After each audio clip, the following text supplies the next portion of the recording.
అవినీతి బిల్లులపై గగ్గోలు. అరెస్ట్ అయిన ప్రధానమంత్రి, ముఖ్యమంత్రి, మంత్రులను తొలగించే బిల్లులపైన నిరసన. లోక్సభలో విపక్షాల నిరసన మధ్య అమిత్ షా ప్రసంగం కొనసాగుతున్నది. లోక్సభలో 3 బిల్లుల్ని ప్రవేశపెట్టిన అమిత్ షా అవి దుర్మార్గం, క్రూరమంటూ ప్రతిపక్షాల ధ్వజం. రాజ్యాంగం, సమాఖ్యపైన దాడి అని ఆందోళన.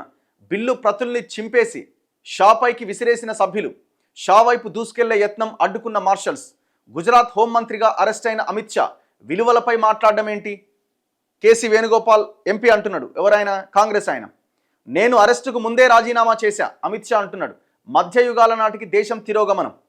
రాజ్యాంగంపై దాడి చేస్తున్న వారికి, రక్షిస్తున్న వారికి మధ్య జరుగుతున్న యుద్ధం ఇది. రాహుల్ గాంధీ, ఇది ప్రజాస్వామ్యంపై దాడి. వామపక్షాలు అవినీతిని కాపాడుకునేందుకే ప్రతిపక్షాల ప్రయత్నం. బీజేపీ ప్రత్యారోపణ.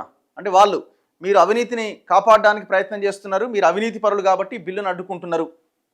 దాంతోపాటు ఆన్లైన్ గేమింగ్ బిల్లుకు కూడా కేంద్రం నిన్న పార్లమెంట్ ఆమోదం తెలిపింది. మూజువాని ఓటుతో ఆమోదించిన లోక్సభ. ఇప్పుడు చూడ్డానికి బిల్లు చాలా గొప్ప బిల్లుగానే కనబడుతుంది. అవినీతికి పాల్పడ్డ 5 సంవత్సరాల శిక్షతో కూడినటువంటి ఏ కేసులో అయినా అరెస్ట్ అయితే, జైలుకు పోతే వాళ్ళ యొక్క ప్రధానమంత్రి పదవి కానీ, ముఖ్యమంత్రి పదవి కానీ, మంత్రి పదవి కానీ ఊస్టింగ్. ఇది వినడానికి చాలా అద్భుతంగా ఉన్నది. సో వాళ్ళు ఏమంటున్నారంటే దీన్ని రాజకీయ కక్షతోటి ప్రతిపక్ష పార్టీల యొక్క ప్రభుత్వాలని పడగొట్టే ప్రయత్నం చేయొచ్చు అన్నది ఒక చర్చ. ఇప్పుడు వాళ్ళ వాదనలో కూడా ఒక అర్థం ఉన్నది. ఎందుకంటే జనరల్గా ఏ ప్రభుత్వం ఉన్నా, ఇప్పుడు కాంగ్రెస్ మాట్లాడుతుండొచ్చు, ఇదే కాంగ్రెస్ గతంలో గవర్నర్ వ్యవస్థని, అన్ని రకాల వ్యవస్థల్ని వాడుకొని వ్యవహారం నడిపించిన వాళ్ళే కదా వీళ్ళు కూడా. ఇప్పుడు బీజేపీ చేస్తున్నది, గంతే, ఏం లేదు తేడా. అప్పుడు వాళ్ళు చేశారు, అట్లాంటి వ్యవస్థలు, ఆ ఇండిపెండెంట్ బాడీస్ని వాడుకొని ఇప్పుడు వీళ్ళు చేస్తున్నారు. ఇప్పుడు సిబిఐ కానీ, ఈడీ కానీ వ్యవస్థలన్నీ కేంద్రం పరిధిలో ఉన్నాయి. వాటి యొక్క పనితీరు ఎట్లా ఉన్నది, ఎన్ని కేసులు పెడితే ఎన్ని కేసులు ముందుకు పోయినాయి మన కళ్ళ ముందు కనబడతలేదా అప్పుడు కానీ ఇప్పుడు కానీ? సో కాబట్టి ఈ బిల్లు చూడ్డానికి బాగానే ఉన్నది, కానీ దీన్ని రాజకీయంగా వాడుకునే ప్రయత్నం చేస్తే ఆగమైతే దేశం, ప్రభుత్వాలు కూలిపోయే ప్రమాదం కూడా ఉన్నది. 2 వైపులా బిల్లు మంచిదే, కానీ దాన్ని పగడ్బందీగా అమలు చేస్తే ఎలాంటి ఉపయోగం లేదు. కానీ మన రాజకీయ నాయకులే మొత్తం క్రిమినల్స్. మరి ఎట్లా వాడతారు దాన్ని? ఇవాళ పార్లమెంట్లో ఎంతమంది క్రిమినల్స్ ఉన్నారు? మొత్తం నేరారోపణలు ఉన్న వాళ్ళే ఉన్నారు. మరి ఇప్పుడు ఈ బిల్లు కేవలం గతంలో అరెస్ట్ అయిన వాళ్ళకు కూడా వర్తిస్తుందా? లేదు, ఈ బిల్లు ప్రవేశపెట్టే నాటికి, అమల్లోకి వచ్చే నాటికి, ఆ తర్వాత మాత్రమే అమలు అవుతుందా? సో దీంట్లో కూడా క్లారిటీ రావాల్సిన అవసరం ఉన్నది. తీవ్ర నేరారోపణలతో అరెస్ట్ అయితే ప్రధానమంత్రి, ముఖ్యమంత్రి, కేంద్ర రాష్ట్ర మంత్రులను పదవి నుంచి తొలగించేందుకు వీలు కల్పించే బిల్లులపై లోక్సభ అట్టుడికింది.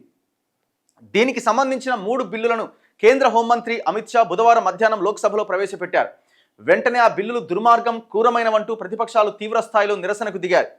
సభా కార్యకలాపాలు స్తంభింపజేశాయి. కొందరు ఎంపీలు ఆ బిల్లు ప్రతులను చింపేసి అమిత్ షా వైపుగా విసిరేశారు. మరోవైపు బిల్లులకు మద్దతుగా ప్రతిపక్షాలను తప్పుపడుతూ అధికార పక్ష సభ్యులు నినాదాలకు దిగారు. దీంతో అధికార ప్రతిపక్ష సభ్యుల మధ్య వాగ్వాదం జరిగింది. సభలో తీవ్ర గందరగోళం నెలకొంది. కొందరు ప్రతిపక్ష సభ్యులు అమిత్ షాను ఘెరావ్ చేసేందుకు దూసుకురాగా కేంద్ర మంత్రులు రవనీత్ సింగ్ బిట్టు, కిరణ్ రిజిజు అడ్డుగా నిలిచారు. వెంటనే మార్షల్స్ కూడా వచ్చి అమిత్ షాకు రక్షణగా వలయాన్ని ఏర్పాటు చేశారు.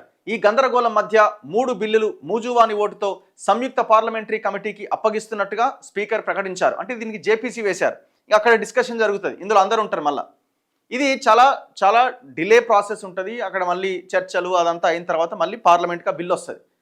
సో ప్రస్తుతానికైతే దాన్ని మూజువాని ఓటుతో ఆమోదించి జేపీసీకి స్పీకర్ అప్పగించిండు. పార్లమెంట్ తర్వాతి సమావేశాల్లో తొలి వారం చివరి రోజున దీనిపైన నివేదికను సమర్పించాలని సూచించారు. తర్వాత కూడా ప్రతిపక్షాల ఆందోళన కొనసాగడంతో సభను వాయిదా వేస్తున్నట్టుగా స్పీకర్ ఓం బిర్లా ప్రకటించారు.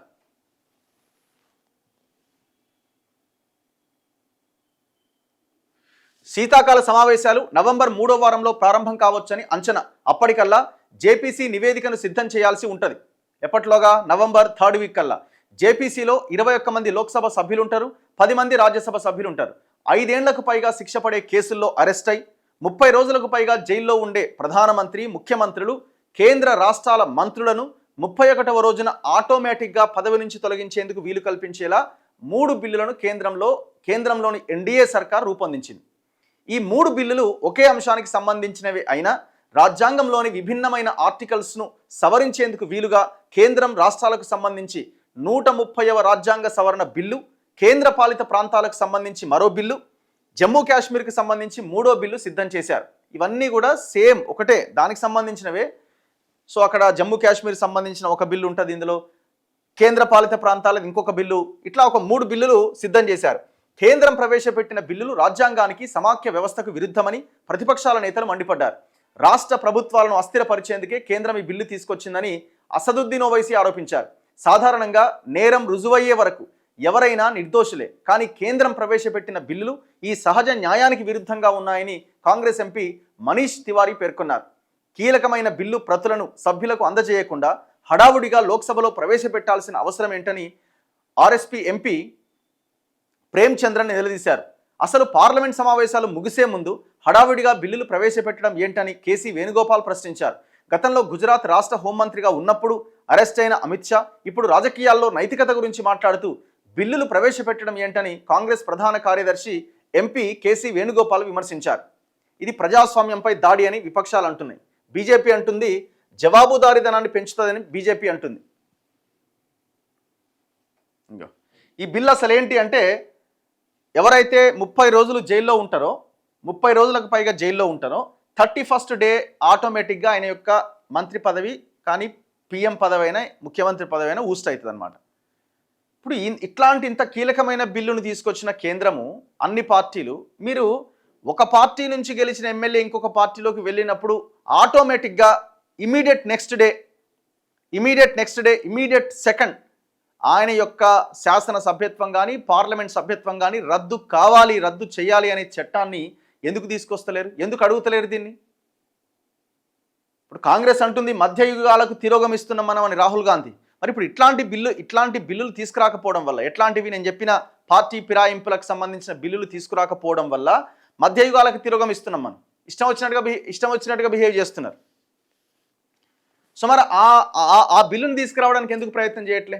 పార్టీ ఫిరాయింపుల బిల్లును, ప్రజా ప్రాతినిధ్య చట్టాన్ని మరింత బలోపేతం చేసేలాగా ఒక పార్టీ నుంచి గెలిచిన ఎమ్మెల్యే ఇంకొక పార్టీలోకి వెళ్ళినప్పుడు ఇమీడియట్ సెకండ్ ఆయన యొక్క సభ్యత్వం రద్దయ్యేలాగా అలాంటి చట్టాన్ని తీసుకురావడంలో మీరు కానీ అన్ని పార్టీలు కానీ ఎందుకు క్వశ్చన్ చేయట్లే?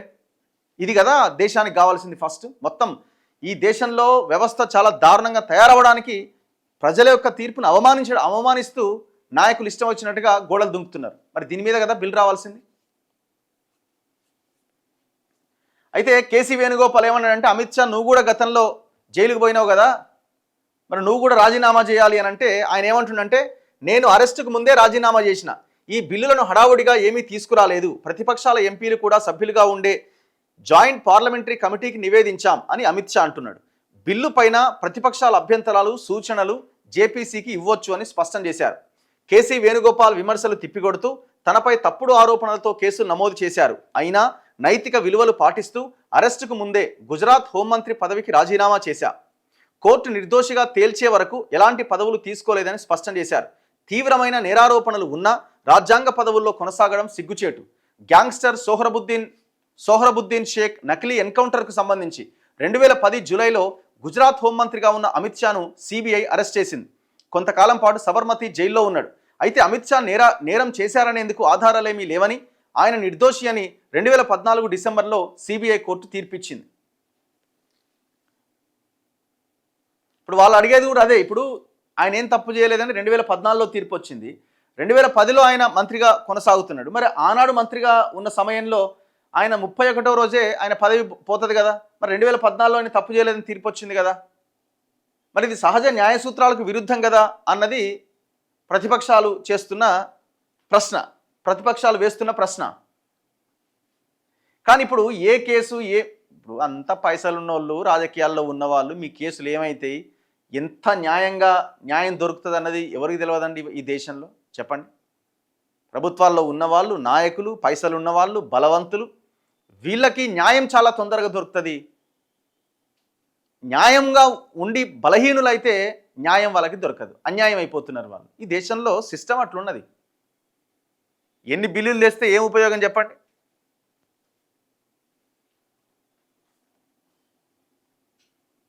అసలు ఇవాళ దేశంలో ఉన్న పార్లమెంట్లో, లోక్సభలో, రాజ్యసభలో ఎంతమంది క్రిమినల్స్ ఉన్నారు, ఎంతమంది డిఫాల్టర్స్ ఉన్నారు?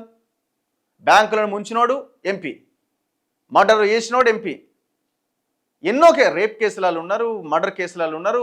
అసలు దాదాపు 200 మందికి పైన ఎంపీల మీద తీవ్రమైన నేరారోపణలు ఉన్నాయి. ఇదంతా పొలిటికల్ డ్రామా, ఇంకొకటి ఏం లేదు ఇందులో.